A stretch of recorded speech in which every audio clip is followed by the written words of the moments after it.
there was a huge story. Okay, guys. Which we have to, I'm sorry, this is old news now. It is old news. But we have to talk about this.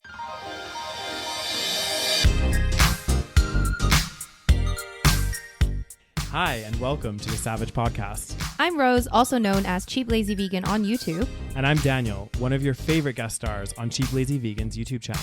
We're two friends who love to talk about the latest trending topics. So get comfortable and join us while we give our savage take on just about everything. You are currently listening to the previous episode of this podcast, but if you would like to listen to this week's episode and get some exclusive content, go over to patreon.com/thesavagepodcast. Hello, everyone. Hey, guys. Welcome back to another episode of the SaVeg podcast. Yes, a very exciting episode. Very exciting because I am officially back, so this is no longer a pre-recordation. But you know what we also need to figure out? Because Rose is leaving again soon. You realize it's like... You mean we're leaving again both soon? of us. Yeah, both of us. Yeah. So I'm like, we need to figure out what we're going to do. Oh, God. Because we're gone for a long time. We're gone for like 4 weeks. Yeah. So we're going to have to pre-record 4 episodes. Which means you're getting a lot of Reddit content. You're getting a lot of lazy content. Guys, it's a little overwhelming. I mean, it's summertime. I feel like a lot of people are traveling right now. It's like, again, I will forever stand by this. Adults need summer holidays. Yes. Okay. We need time off because this is ridiculous. And I've also decided, actually, I don't know if I've decided, but I think I've decided, but you've not decided. I'm pulling a Daniel here. You are. I'm just feeling like this is really exciting, but it's also not exciting. No, I'm just kidding. So I've been thinking about this and I'm like, of course I love the traveling. I love it all. Yep. But I think I'm going to try not to travel too much in the summer. I feel like summer in Canada is precious. It's really nice. And it needs to be preserved, because then if I can preserve Canadian summer, and I travel outside of the summer, then it's like I'm just having the best time. Yeah. So I need to not travel in the summer. The only issue with that, though, is depending on where you want to go, right? If you want to go to Europe, for example, because Europe's in the same seasons as us. So when it's winter there, it might not be quite as cold as ours, but it's not going to be great weather. Yeah, but I'm not going to go in the winter. I'm not saying, okay, there are, how many seasons are there, Daniel? 16. 4 seasons. So if I don't go in the summer, it leaves us with 3 more seasons. Now I don't have to go in the winter. That leaves us with fall and spring. There we go. We've learned something new today. So that's when you're going to be traveling. It's the fall and the spring. Well, I think that's the goal. And obviously, spring is fun in Europe. Exactly. Yeah. That's the thing. In Europe, summer is too hot anyways, right? Yeah, it gets really crazy. Italy was awesome and it was amazing, but it definitely was very hot. Yeah. But it wasn't that hot yet because it was still June. So it's okay, but it was still really hot. It didn't get to that 40 degrees, right? Yeah, but when I got to Florence, it was 37 degrees. It was too hot. I couldn't function. I had to take a nap, sit in the AC. You can't do anything in that weather. This is the thing. As I always am a proponent, my favorite temperature when I travel, even at home, is between around 27 to about maybe 31, 32. And God even damn. then it's getting a little bit hot. I think more for me 25 to 29. Yeah. That would be the perfect temperature. Because then it's you can go outside. It is hot, but it's you get a nice breeze going. You can go for maybe not a jog, but it's a good temperature. It's a good temperature to travel. It's a good temperature to do things. You can go swimming, all that stuff, right? Once it crosses that 30 line and it starts getting, the low 30s are okay. I can deal with that. Once it starts getting up to the mid to high 30s, that's when it gets crazy. I remember there was a situation when I was in Cambodia and there was a day when I was there and I think it crossed it was 40 or 41 degrees. And I was hungover. Viciously hungover, and me and the couple people that I was traveling with at the hostel, we got up, and the hostel was it was a really, the room that we were in had not really any windows and stuff, but it was AC cranked. It was so nice and cozy.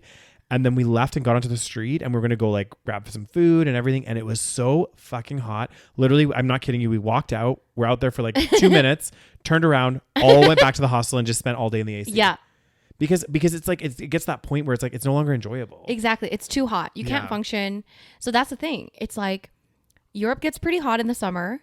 So it's actually probably better to go kind of maybe May, April, May. Yeah. And then same with, maybe September, October. Maybe October. Yeah. That's probably the perfect time. But True. then Canada in the summer is not that hot. Even when we get hot, it's not Europe hot. It's not Italy hot, you know? True. Although last year we did have a week of 37 degrees. Yeah, but even then, it's not Florence hot. That's true. Like, it was it's not that humid here. Exactly. At least where we live. Yeah. So, I mean, if we're in Toronto, it's a different story. Yeah. So I'm going to try to schedule my trips so that there may be a little bit of I just like don't want to, I feel like I'm missing out, you know. It's like June, July, August, especially July and August. Yeah, July and August are so nice. in this city. And to be fair, our city, like, it's a pretty dead city.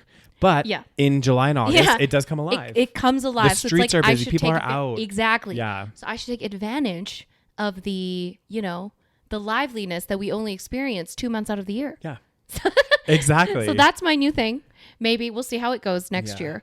Plan it out. See Summers what happens. are precious. It's so precious. This is true. This is very true. I like your thought process. Yes. So that's the goal for next year. Let's see what happens. Yeah. But then, you know, if an opportunity comes your way, then I may you're not gone. have to. I may have to say yes. Yeah. Anyway, you're a yes man. I am a yes man. Yeah, especially when it comes to travel. You're like, yep. Exactly. Travel. Great. Exactly. I can't say no. Yeah. Anyway, guys, so no new patrons. No. But if you want to join, it's patreon.com/the SaVeg podcast. You get a nice little shout out in the beginning of the show.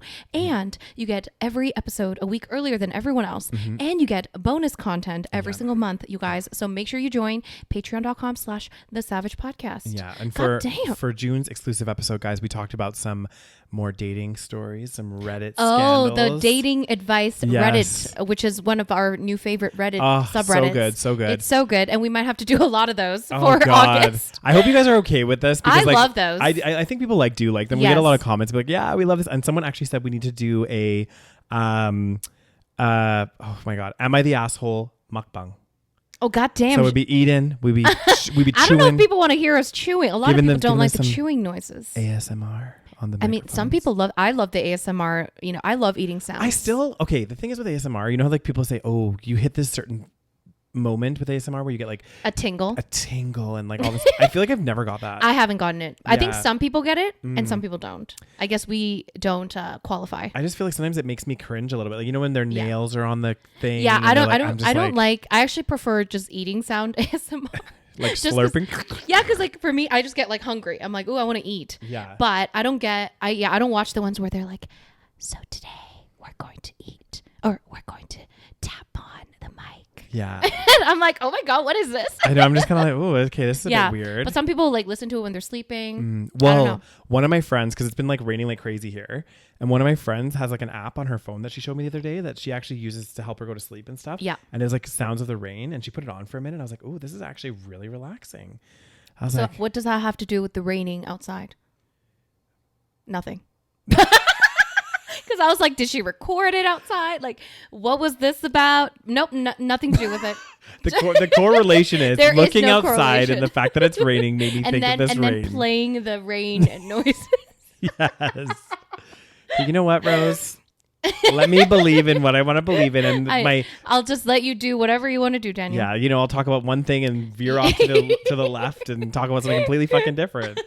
So, oh God. Anyway, so while I was gone, there was some stories that happened. Oh God. There was a huge story. Okay, guys. Which we have to, I'm sorry, this is old news now. It is old news. But we have to talk about this because when this was happening, I was like, I'm so sad we're not recording a podcast this week. Oh my God, I know. Because I have so much to say. Guys.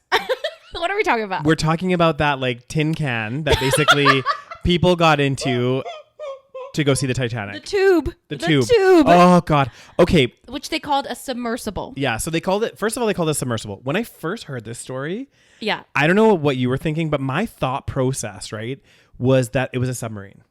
Right. I thought it was a submarine because I'm like... So what was the difference again? Because I heard someone trying to explain to me the difference. Okay, from what I've seen online, guys, and what I've heard... submarine, you can like drive it. Okay, no, you explain. Yeah, so I guess this particular device was like controlled by somebody with like a... Oh my God. With a controller. Did we see the controller? I haven't seen it. It looks like an Xbox controller, right? Yes. Yeah. It's like a literal...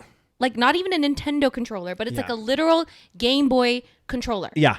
You guys, what in the actual hell were people thinking? Okay, so we like literally. Okay, let's talk about the difference. Mm-hmm. But first of all, like the main thing that really made me go crazy about this story and like was like the what the fuck moment for me was the fact that this submersible didn't really have windows.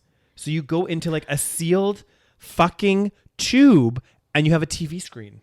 I think there was like a tiny little hole where you can kind of see, but it was mainly, I know that kills me. It's like you are paying $250,000 USD per person to look on a TV screen. Honey, you can find the video on YouTube. I know. Like, watch it. You can go and like maybe sit above the, like above the sea. Oh my God. I know. Like with 200. Okay, listen to me, guys. Okay, wait. Let me first describe the difference. Okay, describe it between a submersible and a submarine. So a submersible is an underwater craft which needs to be transported and supported by a surface vessel or platform. So basically something else is kind of like, I guess, controlling it in a way. Is that what it means? Well, no, it means that it has to be taken out. You can't just like drive it out to sea, right? This distinguishes from submarines, which are self-supporting and capable of independent operation. Yeah, so basically, it's controlled. Right. Yeah. But then, so I guess they need to be taken out, and then they control it with the goddamn Game Boy. Yep. And I'm sorry, guys. Like, I'm like, first of all, another thing too. On top of all of this shit, right? So you're seeing the controller. It's like a fucking Game Boy controller. Okay. It is literally. That's what kills me. I know. There is like, I honestly, there's like no windows in this thing. At least put some seats in there. That's another thing. Oh my God. There was no seats. They were just sitting on the ground. Oh my God. And did you see the toilet situation? I did not. It was like a hole, and then they have like a curtain. Like they don't even have a door. Like, you guys, what were they thinking? I mean, and then this is the part that kills me though. Again, because there wasn't really windows in the thing, like the only way that they're going to see the Titanic is through the fucking TV. And I'm like, you could have just seen it. Like you could have just sent something there. Watch the fucking Titanic movie. There's footage in that. Like literally there's footage. I just think, okay, like obviously we're talking about this. It is a sad situation. It's sad. Yeah. It's sad what happened. It's just, it's sad what happened. It is. It is. First of all, I think it was very interesting to watch the kind of reactions. Like some people are like, oh God, how could people be like joking about this? But it's like, we also have to ask ourselves the question, what kind of world do we live in where obviously this is a very sad situation. We have people that died, obviously. Yeah. Okay. And what kind of world have we created that we are joking about this? Because we're so tainted from the idea of this like extreme wealth inequality that I feel like we've almost like dehumanized certain people, such as billionaires. Yeah. Because they've also, billionaires have fucked over so many people. Yeah. So it's almost like, we shouldn't be behaving like this toward fellow humans, but they've done it to the fellow humans themselves. You know what I'm saying? Like, I don't know how to explain it, but I think it shows a greater issue here, obviously, and also whilst everyone is, struggling and not being able to pay their bills, like these people are just like literally just throwing out $250,000 a person, because to them, somebody compared this to a regular person just buying a coffee. Yeah. That is how fucked up our society is. These people that are, they're just buying coffee. Yeah. But I think it even goes like, the thing is, I get what you're saying. Yeah. And that makes 100% sense. I think there is that element to it. Like, it's almost like when the Fire Festival happened. Do you remember that Fire Festival? And then we're all just like, I mean, obviously that's more so we can joke about it. Because nobody died really. But still. But like that was another example of these people that come from or have parents that have extreme or higher wealth. Not everyone that went to that festival is really wealthy though. Some people were like, they put their like life savings and shit. You know what I mean? Which is also like, I know. It's like, don't do that. But like, again, it's like these mega wealthy people buying these things. And I think the issue that I had is like, even when you take away the wealth part of it, because that is a big part of this whole story, but even just like from how do I want to say this? Just from like not operational, but like safety? Like a safety thing. Like the thing is, even if I had the money or not, let's say it was only $10 to do this thing. I am not going to get into a fucking tin can that is remote controlled by somebody like a Game Boy controller with nowhere to shit except a weird thing at the back with a thing, no windows, going down like, I don't know, 10,000 feet under the water to see the Titanic. Terrifying. Like there's an element of it like, yeah, it's wasteful for the money, but also there's an element of like, where was your rational thinking? Like, where was your like thinking to be like, this is a very unsafe. I think they did not. My theory is that because, first of all, this is why, guys, I always say this, tax the rich because they do not know what to do with their money. Yeah. Okay.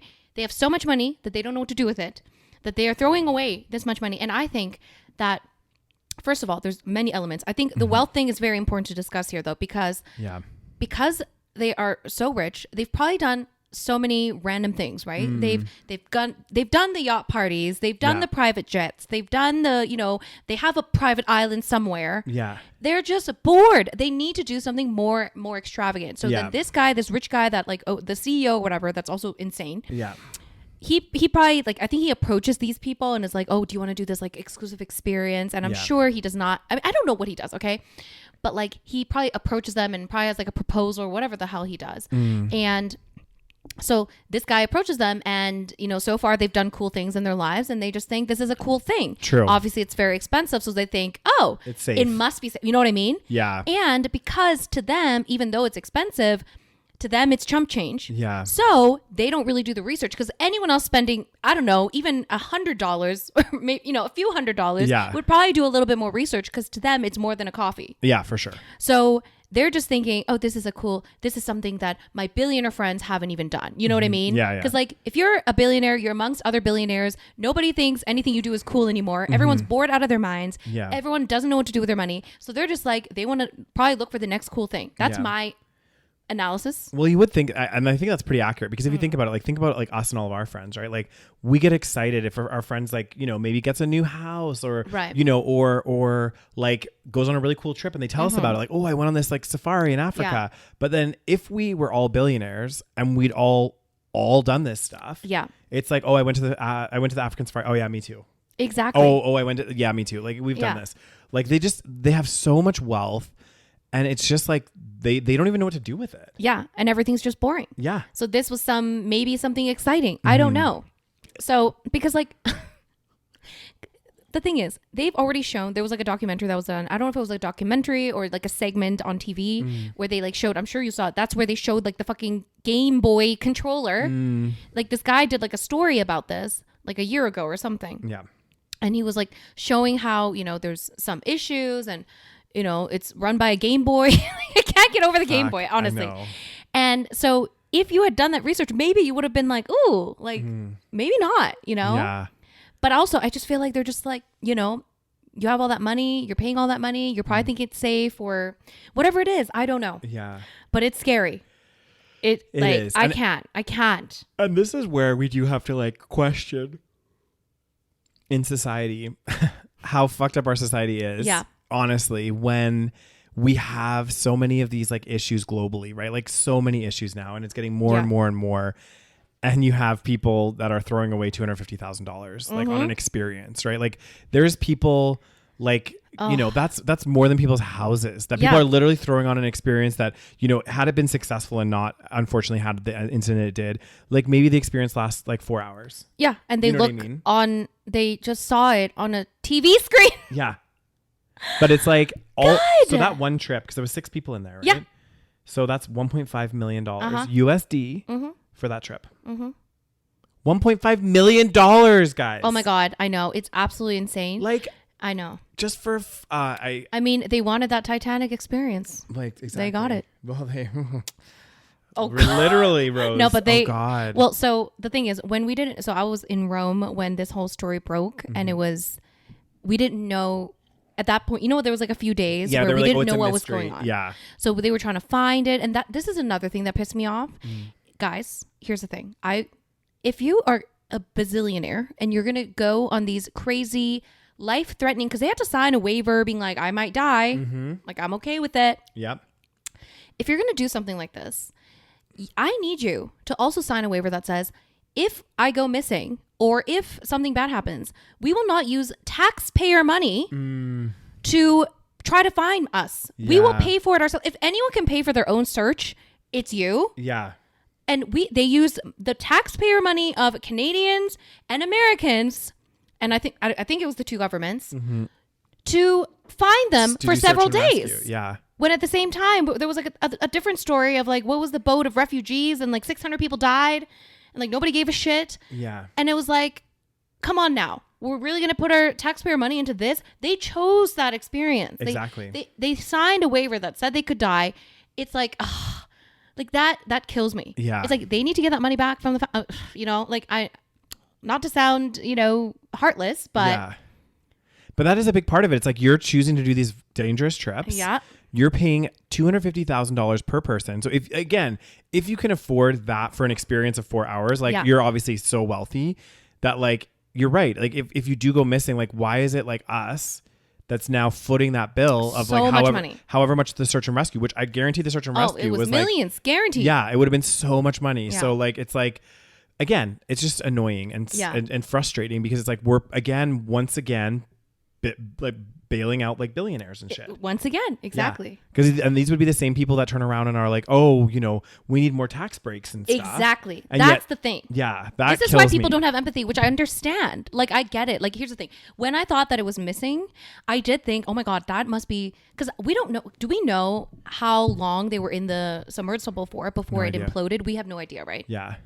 So when I thought it was like missing, I was like, all I could think of was obviously a part of me was like, tax the rich, fuck this, Yeah. But another part of me was like, can you imagine being in that? No. Oh my God, no. That is honestly the most terrifying thing. Like Rose, imagine, first of all, it's dark in that thing. Exactly. Right? Like, I mean, they might have had a light and stuff on the TV screen, but imagine you're in there and all of a sudden the controls you lose stop the working. connection. Yeah.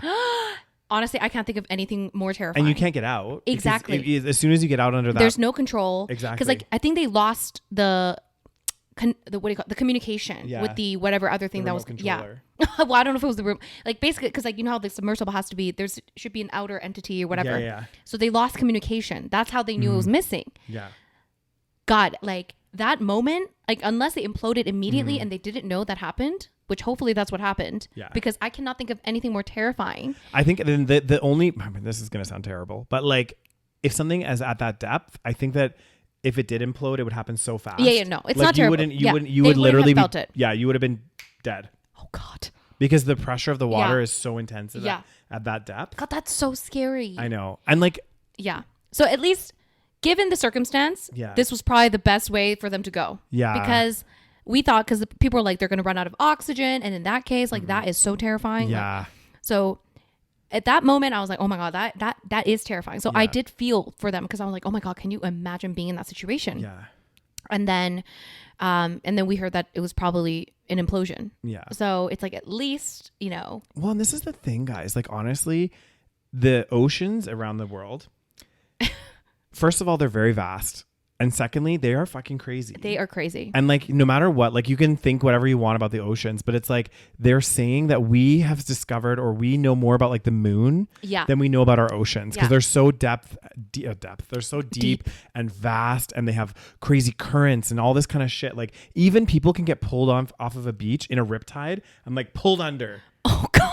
Like you can. It's so scary. Yeah. Like it's like the ocean is pretty intense and like you are really like tempting fate. This is why like I don't mind doing like, but even still, like I do like little boat trips to like I love snorkeling and stuff. Like I do love that. Yeah. But I think especially as I'm getting older, like I'm not sure I would be able to do a cruise.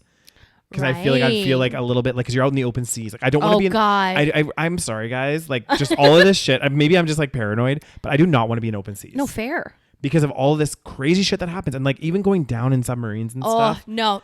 After this story, never going down there. At least a submarine is its own controlling device. God, so you can kind of like. Yeah. Oh, and the thing is, I heard somebody say that going into space is much safer than going that deep into the water. Yeah. So it's like, dude. It's because like, again, the deeper you get, there's a certain depth, right? And there's even a depth where submarines can only go to because they get any deeper and the pressure of the ocean actually just. Oh God. It will start cracking the windows and like, because it's like, if you think about it, like at first I was like, I didn't understand how it works. I was like, I still don't really understand the science, but. Well, it's because if you think about it, right? Like imagine.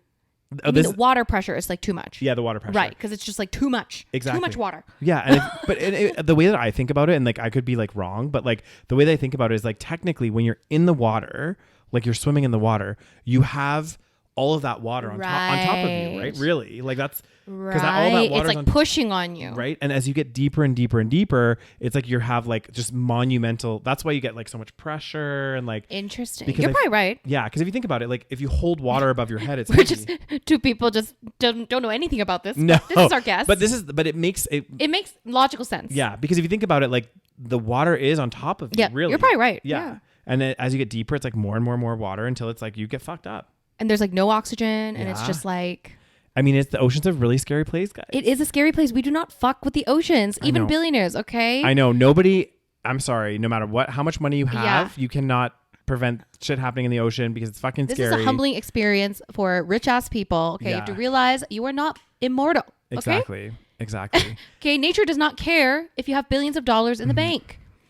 It's so sad. I wonder if there's ever like I don't know, guys. Like I wonder if there's gonna be a paradigm shift at any point. Well, I think people are pissed, obviously. I think the fact that there were so many memes like immediately after this happened, again, shows how, and people are blaming the people making the memes, which I understand to some degree, but at the same time, I think we should reflect on what that means for broader society, why we think it's okay to, make fun of this type of situation. Yeah. It's because these billionaires, the same people that, and it's not necessarily these specific people, but billionaires have constantly fought to get rid of the rights of, working class people. They always lobby, to get tax breaks, to fight against, anything that helps working class people, which in turn probably kills some people too. Exactly. Like maybe not directly, but you don't want to fight for the rights of other people. So why should people feel sorry for you? Essentially is what,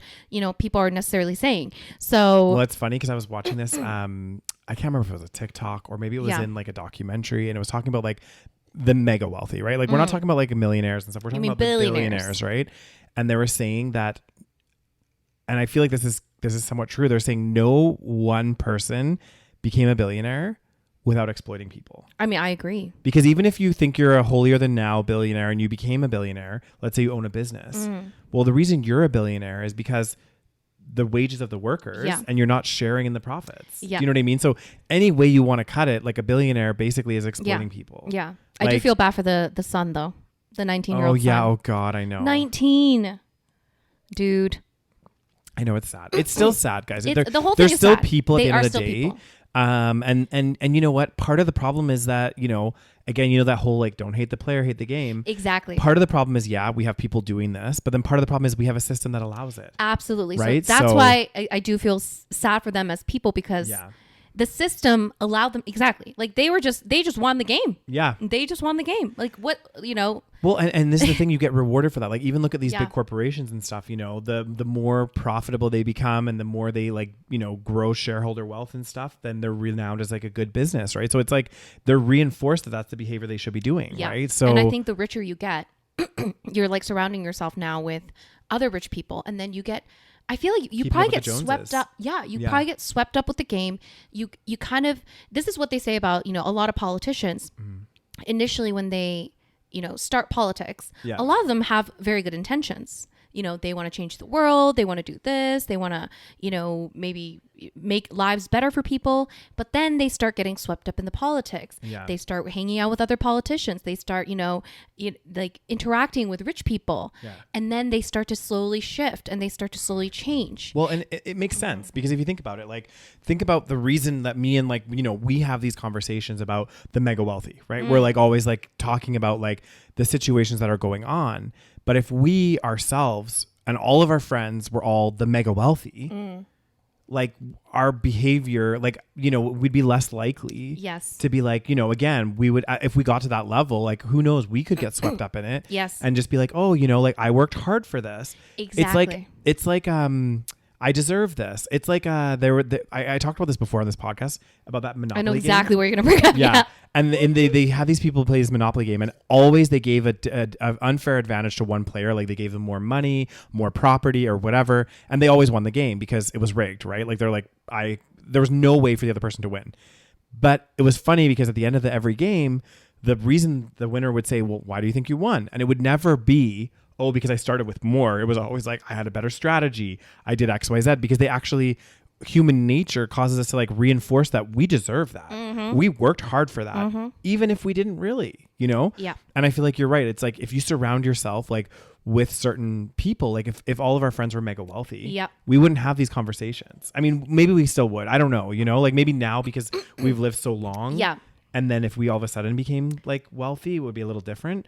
But like if we kind of grew up in that and everything else, it would, I don't know. We might have those conversations, but we would probably still maybe engage in the activities to make us richer. I don't know. Yeah. It's hard to say because I'm like a big part of me. And again, guys, this is like a dilemma that I would ask anyone. Like, you know, if I started my own business and I became extremely successful, let's say I like launched some product or some software and it just like took off and became $1 billion business. Yeah. Like, I'm wondering what I would do. Like, would You know what I would do? Retire. Yeah, well. Like, this is where I don't understand these people. Yeah, true. It's like we have billionaires that are still working. Yeah. What are you working for? Like, I don't understand. This is why I feel like it takes a certain type of sociopath to be billionaires. To your point though, Rose, you know how you said earlier, you're like, billionaires are bored. So if they didn't work, they'd be even more bored. That's I really truly feel like, I mean, I don't know, I'm never gonna be a billionaire. Yeah. But I truly feel like it's like once I reach a certain amount, it's like, dude, I'm gonna retire. Like, I don't care, you know. But some of these people, that's why I think it does take a certain type of person to be a billionaire. You don't just kind of fall into it.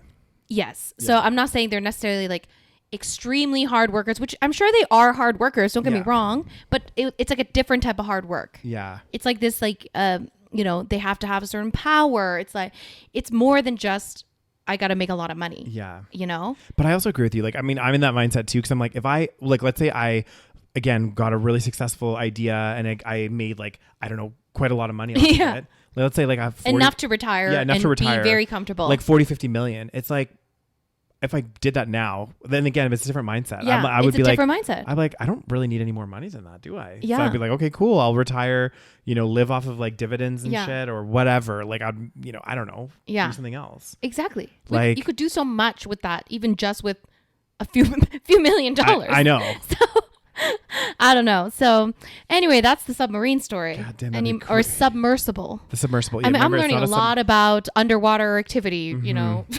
Stuff that we will never do. We will never Rose, if you ever ask me to get into a submersible with you, to go see the Titanic. I'm going to be like, you know what, Rose? You can keep that too. I'm going to keep my $250,000, which I don't have. And I'm going to keep that.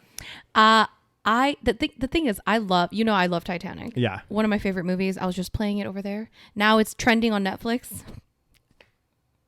Did you know it's trending on Netflix? Of course it is. Everyone's watching it now. That's actually like they're probably because they want to see the footage.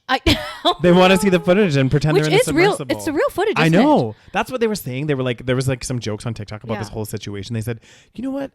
I'm gonna create a submersible, charge people $250,000, put them underwater, maybe like 20 feet, shake it around a little bit, make it a little bit dark, and then just play them video from the Titanic. And then they're all going to be like, ooh. Literally, that's all you have to do. Yeah. And everyone will live, you know, beautiful. Yeah. So I love Titanic, but I would never, I just don't, like, I don't really care about going down there to see it, you know, like, what is it's been there for 100 years. Like and also it's so deep. It's so deep. Yeah. I'm like, no. You know, because like, if it was not that deep, they probably could have grabbed a bunch of shit from there. You know what I mean? Easily. Like, so there's a reason why it's still down there. Yeah. Like I might do, like, again, I did mention I don't like to go in open water and stuff, like not too crazy. I like to be able to kind of see the bottom or close to the bottom. Oh yeah, you have a thing with that. Yeah, which I understand. Yeah, I like don't like it when I can't see the bottom of the water because then it freaks me out a lot. Because I'm just like, that's why I like to swim when the water's clear and like, and then I can swim. I'm a good swimmer. Is it because of fish or because you think it's too deep or both? Both. Okay. Because I'm scared that something's gonna rub up against me or like. Oh. But do you like snorkeling? I love snorkeling. So. Okay, interesting. But I love it because I can see everything. I can like, you know, when I go snorkeling, I'm like, hey, I can see like everything around me. You know what I mean? Right. For the most part, unless it's like really deep. But I think like if it was like a shipwreck or something that was like not so deep, so you could almost like dive down to it. Yeah. Then I would maybe do that because you can still kind of see everything. You can like go swim down there and like scuba diving. Yeah, like scuba diving. Have you done scuba diving? I have not. Would you do it? I think I would try it. God damn, now I'm scared. I'm scared of doing anything now underwater. I just think the scary thing with the ocean is it is so powerful and they do have like rip tides and weird anything currents. Could go wrong. And like, I remember once I was like out in the open water And it wasn't, you could still see the bottom, but it was quite for deep. someone that doesn't want to be in the open water, you seem to be in the open water quite a bit, Daniel. Oh God, just somehow I get dragged into these situations. And we were snorkeling and we were swimming and there was like a reef and stuff. And so it wasn't super deep. It was like probably like 40 feet down or something, or 30 feet. But you could see all the way to the bottom. Maybe it was 40 feet. And I was like swimming, and then the current just like randomly started getting really strong, and it was like hard to get back to the boat. And I was like, oh my God, I'm going to be left out here. Oh my Fuck God. my life. And it was like, and I'm a good swimmer. You're a good swimmer. So like it freaked me out. Other people, I was just like, Oh holy my God. fuck. I would have a heart attack. Like one time we were, when I went houseboating in the Shuswap, like, and it's like pretty calm, like lake. There was one of the days where somebody was out on one of the floaties, and the floaty got so far away from the boat, and there was some weird current or something, and they couldn't get back to the boat. So we had to like send somebody else out with a rope, oh my God. grab them, and then we would slowly like pull them back in. But I was like, and they were like trying to swim back, and one person went out there without a rope first and is a strong swimmer and was trying to swim them back, and he couldn't. Oh my God. Like it was weird, and that was just in a lake. Yeah. So I'm like, ooh, So the ocean. Oh my gosh. Yeah. It's so, yeah. We don't know. We don't fuck with Mother Nature. God damn. Well, apparently we do as humans. Apparently we fuck with we everything. do. So And then we suffer the repercussions. Oh. Anyway, so submarine story. Insane. submersible, Submersible. not a submarine. Well, Rose. apparently the CEO as well, he sounds like a crazy lunatic, honestly. That doesn't surprise And me. he apparently was ignoring, there was some guy that was working for him, and he basically, this guy did not sign off on the safety of this submersible, and he got fired. So like he was saying all this stuff, like this isn't right, this part isn't right, like whatever. He had a lot of concerns. Yeah. Which now we know why. And apparently he got let go. Oh God dang. It's like, what the fuck were you thinking? I know. It's like, what are you thinking? And the fact that like he obviously believed in it because he went down there, and it's also very, I don't want to say poetic because that sounds insensitive, but captain goes down with the ship. It's very like Titanic. It and is. also Titanic, it also went down because they ignored safety precautions. Yep. Well, they thought the big thing about Titanic is they thought it was too big to fail. Yes, they And kept it was saying it's an unsinkable ship. Exactly, the unsinkable ship. So again, not only did they not follow certain safety precautions, they didn't follow a lot of them. And one of the biggest ones was because they thought the ship couldn't sink. Yes. They didn't have enough life-saving Right. equipment on board. Yeah. For how many people were on there. And I'm like, that's like so fucked up. Like It's so fucked. no matter if it's a sinkable or unsinkable, like unsinkable ship, which is such bullshit. You should have the proper number of lifeboats. I know. For how many people are on the boat. Like that's why so many people. I know. That's why, and also they didn't even fill all the lifeboats. I know. That's the sad thing, and the thing is with that is like so many more people could have survived. I know. Just if they had the proper safety on there. That's Yeah. what's so fucked up. I know. It's because they did not give a shit about this is why this whole the Titanic story is very. It's not just about the sinking of the ship, right? It's about so many factors, like first class, second class, third class, and how they were treated. So basically, in my opinion, they probably just did not give a shit about the third class passengers. They didn't. Which is why they didn't have enough. If they were all first class passengers, I guarantee you they would have enough lifeboats on board. Well, that's the But thing. because they weren't, they were like, who cares? Dang. It's so crazy. But apparently one of the people that was in, I don't know if I think it's one of the people that were in this submersible this time. They were like the descendants of, or maybe it was like a grandchild or something of the original, like some of the people that died on the Titanic. And this one's kind of sad. This is kind of sad. Apparently the people, their like grandparents or whatever that died on the Titanic, they were one of the rich people that I think gave up a spot on a lifeboat To somebody so else. it was because very few rich people died, very Yeah. few first class people died, Yeah. and they had like given up a spot, I think. Sorry if I'm making this up, but this is what I heard. Yeah. That's so sweet, but it does make me like sad because when anything happens, like even if we think about present day, Of course. like if anything crazy happens, like as global warming continues to get worse and stuff like that, it's Yeah. like the people that are going to get fucked over are like us. Or like us. Yeah. Or, no, not us first. It's the people that are least fortunate first, Daniel. No, I know. But I'm saying is like, I'm okay. Not obviously us exactly. But what I mean by that is like, the really rich people are going to be the ones that are going to be like, oh yeah, they'll be fine. Yeah. Yeah. We'll be like maybe okay. Yeah, we'll be maybe okay. The first people that'll get fucked over are the people that are living in poverty. Yes. Yeah, no, that's yeah. Okay, that's what I thought you were I know. gonna say. My I was like, okay, Daniel. My discussion or my point that I was trying to make was like not made properly. Well, you explained yourself. Yeah. Okay. God Okay, damn. so this is a country from once again. This is country. This is a story from once again my home country of Canada? No, I'm just kidding. South Korea. So I don't know if you heard about this, Daniel, but I probably did. the title of the story: Some South Koreans just became younger overnight. What? Do you know what? Oh, you haven't heard? I haven't heard it. So have I ever explained to you that in Korea there's something called Korean age? Have I explained this to you? I don't think so, but maybe you Okay, have. so let me and I just explain. didn't listen. So basically, this is probably more likely the case Yeah. that you did not listen.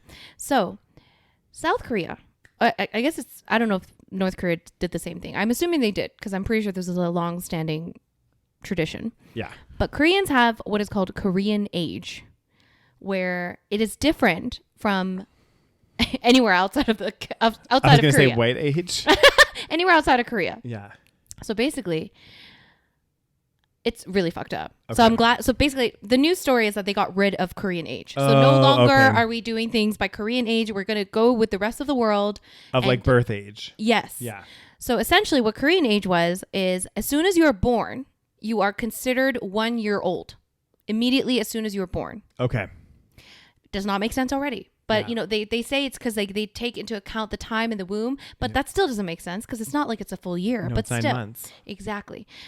So so you're a year old as soon as you're born. Yeah.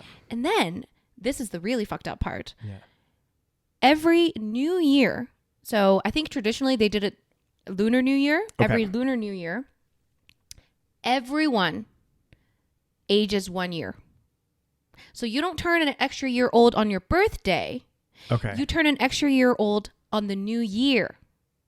Oh. So essentially, I think later it became like the solar new year. I can't remember exactly. Yeah. So essentially, if you are born December 31st, you are a year old on December 31st, and then you are 2 years old on January 1st. I was born. See, I never went by Korean age because fuck Korean age. Okay. How old you be in Korean age? 40? No. I might as well be. I was born in October. Okay. So I'm I'm born late in the year. Mm-hmm. So as soon as I'm born, I'm a year old. 2 months later, I'm 2 years old. Mm. Make it make sense. Make it make sense. So basically, it makes no sense. Yeah. And would that be the age they would like write down? Like, is that like how we like, I say I'm 35, would I write down like 37 Korean year? I think I can't. Okay, I think like, so. How do they use it in Korea? So Korea, yeah, I think basically, okay, so there is a term for when they use the non-Korean age. So they'd be like, oh, I'm man. So they call it man. I don't know why. So man 23 would be like I'm using non-Korean age. Yeah. But if I say I'm 23, I'm using Korean age. But normally what I would do, because I always rejected the notion of Korean age. Yeah. Because it literally ages you. Literally aged me 2 years extra. So what I would do is I would just, I would say I'm born in 88. So like you just say your birth year. Yeah. So when you introduce yourself, you kind of say your birth year rather than, well, that's what a lot of people do in Korea. So they'll just like say like, I was born in like 94. I was born in whatever. And that way, you're the same age. Okay. But yeah, they got rid of it. Thank God. Wow. Well, it I know, sounds it's like a it big needs to deal. be abolished. Huh? Yeah, Yeah. it needed, because it probably caused a lot of confusion. Of course. Because, it's a global world now. We can't just. Yeah. Well, it's like, I mean, I'm trying to think of any like I could see it definitely causing confusion. Yes. Especially you're using two different ages, like numbers. Like if you say one number, Yeah. it's like, are you using Korean age? Are you using Exactly. not? Like, I'm so fucking confused. Exactly. Like on my It's dating confusing. app, should I be using Korean age? You know what I mean? If Like foreigners coming into Korea, they're probably like, what the hell? Why am I 2 years older here? Like, what's going on? exactly. Like, and then, as if single ladies don't have it hard enough. Now Korean age is gonna make them older. Exactly. Like So now I became younger in Korea. Yes. So you're officially your age. I'm officially my normal age. Not 40. Not 40 exactly. I know. That's weird. There was something else that I was reading about something with age, but I don't remember what it was. Anyway. Great insight, Daniel. Great insight as always. So that's the Korean age stories. So yeah, that's a little fun little fact there. I wonder how people in Korea are reacting. Do you think that's been met with widely received positively? I feel like people, I feel like it doesn't really matter because at the end of the day, everyone, it would just affect everybody the same way. Yeah. It's just a different way of communication, I guess. And since we're getting younger, they probably don't care too much. Exactly. And I think too, it's like, I think that there's certain things where, maybe they made sense in the past. Yes. And now as we're moving on in society, it's like certain things like that. Like another example, which I think we're still toying with this, but we're still trying to like figure out, like, some places have now no longer do like daylight savings time because, some they places need to get rid of it. Exactly. Because then it's just like, we're on a standardized clock. Yes. Across the world, there's not this weird, like 1 year or one part of the year, we're 8 hours ahead, then we're 7 hours, then we're like, you know why they came up with daylight savings? It was like during World War I or World War II where they were trying to, basically it was like a very long time ago and it was something that's so irrelevant today, kind of. So, but we just kept doing it because we just don't like to change things. Well, well, this is the thing. And you know what? I was watching this thing about just time and dates in general, right? Okay. So, like the whole concept of time the and concept dates. of time and dates. And what they were saying is, we operate on a 24-hour clock. Sure. And we like fine tuned it. And then what the issue is like the calendar. We have a 365-day a year calendar. But then there's some years where we have to have like a leap year, cut back the days because the calendar actually doesn't fully work. What I mean? Not that it doesn't fully work, sorry. It just constantly needs to have these adjustments. Oh, interesting. And it was like saying like, and this was invented like quite a long time ago. And people were like in this, I don't know if it was a documentary or something. And they were just like, well, I'm like, people are like ancestors might look at it and be like, how have they not invented or come up with a better way to do this, I feel like we just kind of, I guess it's just easier to just keep doing what we're doing. But I really hope they get rid of daylight savings. They say it causes a lot of problems. Yeah. They say just turning that clock just 1 hour causes more. On that day, there's more heart attacks, more strokes, there's higher death rate. Like, it's crazy. Yeah. So it's like, just fucking get rid of it. Like, I don't understand. What's also fucked up is like the concept of time. Oh God, don't. You know what? We are not going there, Daniel. Like, we already talked about the depth of the ocean. I know. We cannot go through the time concept. It's a construct. It is a construct. Like, time is really like... Again, guys, welcome to the Doom and Gloom podcast. No, it's My not name even. is It's Rose. not even. I'm not talking about being doom and gloom, but it's just like it's kind so of doom and arbitrary. gloom. It's like, let's meet at 5 p.m. What really is 5 p.m.? What really is? You know? We made it up. We did. But the reason why it's doom and gloom is because there was a quote that I read from a book, and it was something like, God, I can't remember the exact quote, but I used to quote it all the time because it was like, oh my God. Basically it was saying, dogs don't check the clock, deer don't, have a time to meet, a specific time. Yeah. Only humans are the ones that keep track of time and dates. And because of this, we are so aware of our like age, for example. Yeah. Like, cats don't care about their age, I don't think monkeys care. Do they care? I don't know. So it's like, because we care so much or we know so much about time and dates and all these things, we are so aware of our own mortality. But you think about it, it makes sense because if we pulled all that away, we would just be living. We had no clock, we had no dates, we had nothing like that. Obviously, it would be chaos. But also, would it be chaos? Well, I mean, the way our society is structured now would be completely different. Yeah, it would be completely different. But like, if we didn't have any of that stuff, we didn't have time, we didn't have any of this stuff, like, we would age. It would be part of naturally aging, yes. but like we wouldn't really know. Like exactly. We wouldn't say, "Oh, I'm 35 years old now." Exactly. I know that our typical lifespan for a guy is like 78. Exactly. This is how many more years I have left. That's it. Whereas if we didn't even talk about that stuff or didn't even think about the concept of time, all that's gone. You would just be living in the present. Yeah. Mm-hmm. It's so true though. Yeah. Like we've really fucked ourselves over with all this modern, with all of this these modernization. inventions, all of these inventions. I mean, I get why we have it to some degree because it's like it helps us keep track of things, and like if we want to meet somebody, you're like, oh, I'll meet you at this time. We would just be living in a different.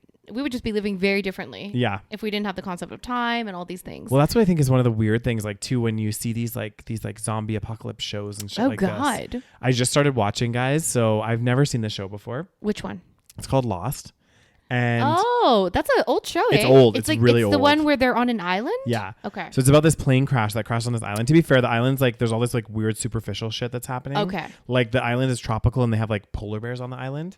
Oh, like so it's like kind of not based on. I mean, it's not based on reality, but exactly. Like, so it's kind of what's the term I'm looking for? It's like fantasy. It's fantasy. Fantasy. Yeah, it's a bit fantasy, but it's a bit Okay. like at the same time, like they crash on this island and Right. they're like, "Fuck, we're all on this island. Like, Yeah. what do we do?" Like, and then they build like a society. Yeah, and they start trying to, but then they don't really have time, like the concept, like you know what I mean. Like obviously you have Sure. day and all this stuff, but it becomes like a Shit weird. show. Well, Is it good? So far, so good. Yeah, It was really popular. it was, and I'm like getting Yeah. into it. I haven't actually watched it for quite a few evenings now, but I was like Okay. watching it like before bed and stuff. Okay. And I was like, oh, okay, this is like it kind of like draws you in. a bit, Right. yeah. Yeah. Okay. Interesting. So apparently it gets really my friend was telling me it gets really fucked up. Really? Mm-hmm. Oh God. So we'll see. Yes, basically, us humans, we have just fucked ourselves over. That's what it is. Nice, Rose. Okay, one more story. God damn, we got one more for you. One more story. Rose be the fountain of the stories today because I didn't do my job. This is so this story, quite an exciting one, but also controversial. Uh-oh. Lab-grown meat approved for sale. What you need to know. Did you not hear about this, Daniel? No. God damn, Daniel. Okay, so cultured meat grown from real animal cells Yeah. will soon be available in restaurants in San Francisco and Washington, D.C. So it was approved. I think a couple companies got approval in the U.S. So basically, the U.S. Department of Agriculture granted its first ever approval of cell-cultured meat produced by two companies, Good Meat and Upside Foods. Both grow small amounts of chicken cells into slabs of meat, no slaughter required. It was the final regulatory thumbs up that the California-based companies needed in order to sell and serve their products in the U.S. Oh shit, finally. Finally. But okay, I have a couple things to say about Uh-huh. this. It's exciting. I think that's one thing. Like I'm Yeah. like, that's awesome that it's moving in that direction. A couple things though. Number one is cost. Like, and I'm like, and you know, again, I think this is great. I don't want to be like negative. I don't want to be doom and gloom. You're But I'm going gonna there be in that direction, Daniel. No, but I'm just thinking like, you know, it's fantastic. And I think it will start to shift change. And hopefully it will drive momentum that causes the price to come down. I think it will. Which is what I hope. But also, I also kind of hope that as the climate crisis gets worse and people see that there's these kind of alternatives, Yes. they're going to put pressure on the government to, Yes. because you know, right now, for example, there's a lot of subsidies for the dairy and meat industry. Well, it's like, maybe we'll pull the subsidies from the industries that are harming the environment and put them into, you know, things where it's more sustainable, Yes. that kind of stuff, and actually put the government funding or subsidies and everything that they're doing into those industries that actually are doing better for our environment. In I total. agree. I So- mean, I hope so, Yeah. but who knows? You I'm know, hoping meat that- and dairy are going to fight against it Of hard. course they are. They're gonna because Yeah. they get so much. Because the thing is, the reality is, like everywhere. I don't know how they've managed to do this, but like the dairy industry, for example, gets so much subsidy like from the government, Yeah. and that's how they're able to keep the price. Exactly, Like that's the thing. where it is, right? So the real price of a jug of milk is not the price you see in the superstore or whatever. That's the subsidized price, right? So like if they didn't have all these government subsidies and grants, what is the real price of milk? Well, actually, maybe it would be cost prohibitive to a lot of people. Absolutely, 100%. Yeah. So I actually think that with cell-grown meat, if we can, again, get some subsidies or have it mass produced and have facilities, and obviously we can keep improving the technology, I would argue that it's probably cheaper than what we're doing right now. Because if you think about it, the cost of like raising these animals, feeding them all this food, you know, keeping them in these cages, cleaning up, all this shit, like it's not cheap. No. We just pretend it's cheap because Yeah. the government puts all the money there, like subsidizes or whatever. Yeah. So well, because you know how I think that they've gotten these subsidies, which is really like clever on their side, is in the past they've been like, well, this is a crucial part of someone's diet. do you think that's how it started? I think so. Okay. Because otherwise, why would they all of a sudden have all these subsidies? It's because Right. it is expensive to produce, right? And they're like, we want to keep the cost down for all the consumers, like Right. so that everybody can afford to put meat on their table. Well, some of these people are probably really rich and they've got, you know, they're in bed with the government. So Well, that's that another too. factor. That's another factor. That's probably the bigger factor. But yes, Yeah. that's probably how they kind of like, I don't know. Brought it together Yeah. because at the end of the day, now it's like, why are those industries still getting these subsidies? Exactly. Like it doesn't make any sense anymore. It's like especially when we deem ourselves to be in a, you know, capitalistic society, where there's no handouts, but apparently there are They for get certain so many- industries. Yeah. And that's fucked up. Yep. So Damn. hopefully it will drive change. Yeah. And the reason why I'm the reason I'm more optimistic around cell-grown meat is because I feel like to kind of think that the issue with like people going vegan, or not the issue, it's like it's a shift that a lot of people aren't willing to make. Absolutely. Right? Like it's a shift that a lot of people, even though you can, give them all the facts and everything, and they're like, yeah, I agree with you. Even friends of ours have been like, yep, I totally understand, but they're still going to eat meat and dairy, right? Like they're not going to change that. But if there's an alternative, I could see that route. Yes. You know what I mean? Like that's a more, like I think I could see that. It's more realistic. It's more realistic for the masses. Yes. And that's I what we agree. need to get like, don't get me wrong. We're seeing more and more people go vegan. We are. Yeah. But it's just not happening fast enough. And I think Yeah. if we have things like this that are alternatives, that are better for the environment, all sorts of better for obviously the animals. Yes. Like there's just so many benefits. And we can get that mass shift, we will start to see some huge changes. Like I recently, oh God, what was it? What was the documentary? Oh, I think it was, when we were flying. Okay, what was it? It was like food, diet. I can't remember. Yeah. And they were saying like, if like everybody went vegan, which is never going to happen, but let's say the whole world went vegan, the amount of forest that we could reclaim because of the less demand for land to grow that agriculture, or to grow those animal agriculture, it's like we could start reversing the stuff that we're doing to the planet. Exactly. Which is like, that gave me chills. I was like, oh my God, that's amazing. And I do feel like in my heart of hearts, I'm like, I feel like once we can get the cost, the distribution, the cost down for this stuff, and as long as it's kind of pretty similar, which it probably will be, it'll be the same. Yeah. And also we need to get a mind shift change for a lot of people, because there's still people out there that are gonna be like, oh, it's cell-grown meat, I'm not gonna eat it, So I think once we get those few things, which I feel like that's less of a hurdle than convincing everyone to go vegan. Do you know what I mean? Like, yes. I feel it, even though I would wish that would happen, but I feel like this route is like a kind of next best alternative. Yes. Where it's like if we get enough momentum and enough change, then we can actually start seeing some really positive stuff. Exactly. I completely agree. I think it's more realistic to, obviously we can continue the vegan. This is what's frustrating. So right now, so that's one story, but because of the story, there's been some talk on social media. Some vegans are really coming out against it, which is so frustrating to me, because it's like, I understand to some extent. They're saying, oh, it's still exploitative to animals. I'm like, buddy, I get it. But at the same time, it's like, we cannot wait to, you're right. Yes, veganism is growing in certain parts of the world. Yeah. But in certain parts of the world, it's like in China, where there's like 1 billion plus people. Yeah. Meat eating is growing. So I feel like some vegans live in this, California bubble. Yeah. They live in this like in London bubble, where they think there's so many vegans out there and veganism's growing. Have you ever left have you ever left and went to a different country because there's no vegan options? Yeah. Like it is not a thing in a lot of places. Yeah. And we don't have time. I get it. We can still talk about veganism. Yeah. And yes, still promote it and still talk about it and still do it. But I think in order to affect the change that we need to like actually start combating some of these issues that we're having globally, the only way that that's going to happen in our lifetime is with a mass change. And then, and unfortunately, again, as great as it would be if everyone was just like, yep, I'm going to be vegan, it's just like, it's not going to happen fast enough. Like it just won't. It just won't. And we don't have time. Yeah. And also the animals, it's like, think about so many animals that are being killed in this moment, versus we have to use the cells of like one animal to, and eventually I feel like they probably don't even need the animal. No, they can probably like store the cells exactly. and just keep reproducing. It's like fucking, I don't know, it's like yogurt. You just have some yogurt and then you ferment it,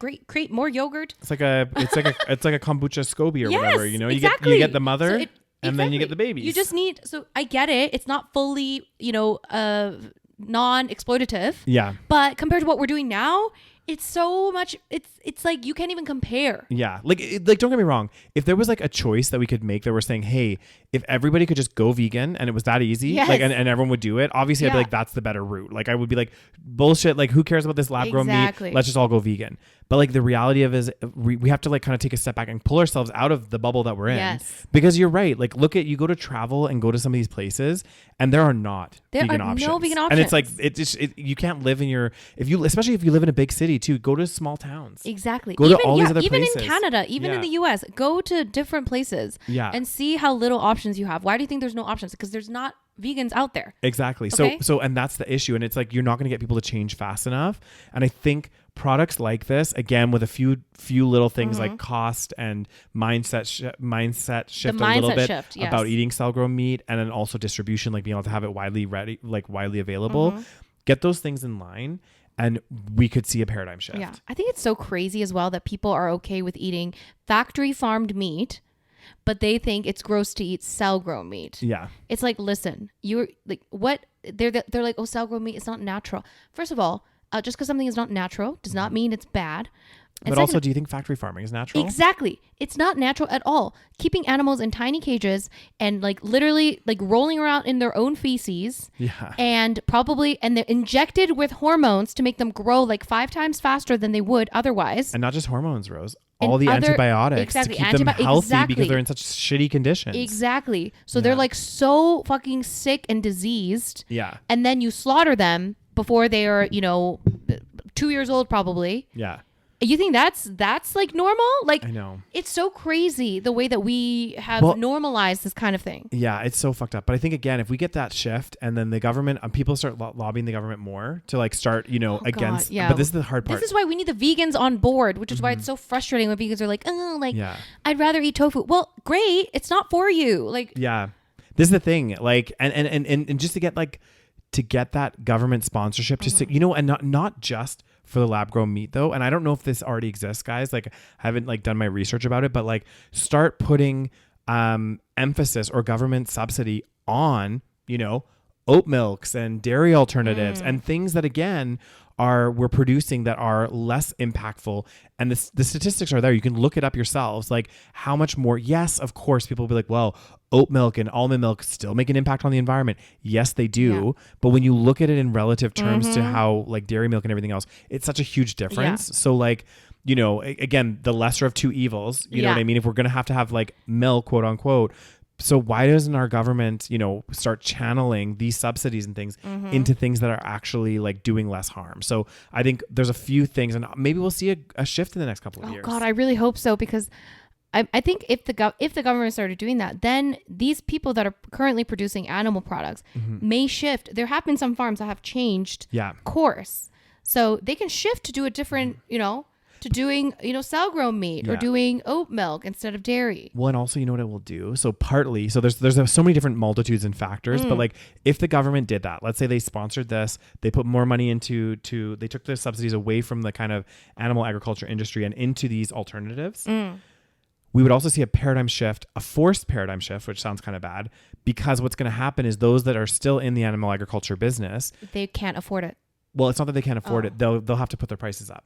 Right. Because they're no longer going to have the subsidy. So now when you go to the supermarket to buy like, I don't know, hamburger or ground beef, it's no longer going to be like $5 or I don't know how much it is, like $10. It's going to be like $50. It's going to be the real cost of what is going into this stuff. And guess what that's going to do? It's actually going to force consumers the mass consumers that can't afford this stuff to, one, maybe have it as a treat thing once in a blue moon. And two, they're going to buy the alternative products. Exactly. So like you'll automatically, and then that in turn will force farmers to shift, and they'll think, oh, I'm not going to do animal agriculture anymore because it's not profitable or it's too hard to make a living. And it will cause this kind of like snowball effect of so many different factors. So basically the government needs to fucking step their shit up.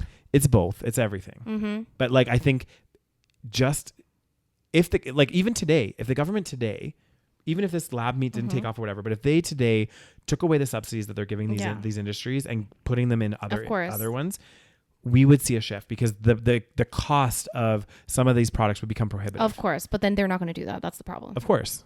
So anyway, so should we invest in cell-grown meat? I mean, I kind of want to, but I kind of want to too. Yeah, I feel like it is the future. I really do. I want to, like, not for making money, but like I literally just want to like put your money into make this happen. Yeah. Like we need to make this happen. We should look up these companies and see if they're trading on the NYSE or NASDAQ. Oh God damn, Daniel. become part of the capitalistic problem, but Oh, God. investing in things. But you know what? that We're we in want. this capitalist world. We can't do anything about it. We might Yeah. as well invest in the things that will make the world better. Exactly. And I think that's another thing too, is we forget sometimes that we are part of this big big capitalistic world.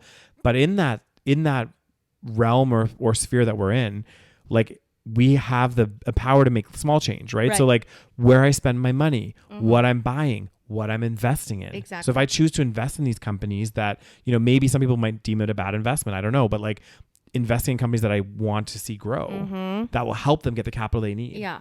So God damn, yeah. Daniel. So big question. Would you eat it?